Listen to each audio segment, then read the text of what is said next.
আসলে এটি কিন্তু খুবই একটা মানে সময়ের প্রশ্ন। আমরা যদি দেখি ফারুক আহমেদের নেতৃত্বে ক্রিকেট বোর্ড যখন দায়িত্ব নেয় তার হাতে কিন্তু প্রায় বিপিএল আয়োজন করবার মতো ৩ থেকে ৪ মাস সময় ছিল।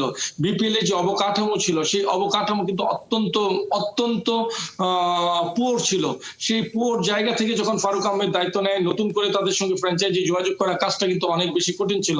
আপনি দেখবেন আইপিএল অনুষ্ঠানের পেছনে কিন্তু প্রায় ৪ থেকে ৪,৫০০ কর্মী বাহিনী কিন্তু থাকেন যারা খুব নিবিড় ভাবে আইপিএল কে গড়ে তোলেন।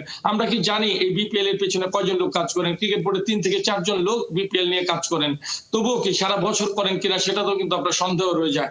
সো এরকম একটা অবকাঠামোর ভেতর দিয়ে ফারুক আহমেদের নেতৃত্বে যে বিপিএলটা চালু করা সেটাই কিন্তু অনেক বেশি চ্যালেঞ্জ ছিল। আরো কিন্তু অনেকগুলো ফ্র্যাঞ্চাইজি ছিল না। ফারুক আহমেদ নিজেও মেনশন করেছিলেন যে বিগত বছরগুলোতে ফ্র্যাঞ্চাইজিগুলো ব্যাংক গ্যারান্টি ছিল না। সো রাজশাহী আপনি দেখবেন এই বিপিএল এ যদি আমরা উইকেট দেখি, দর্শক দেখি, সবকিছু মিলিয়ে কিন্তু বিপিএলটা অনেক সুন্দর ছিল।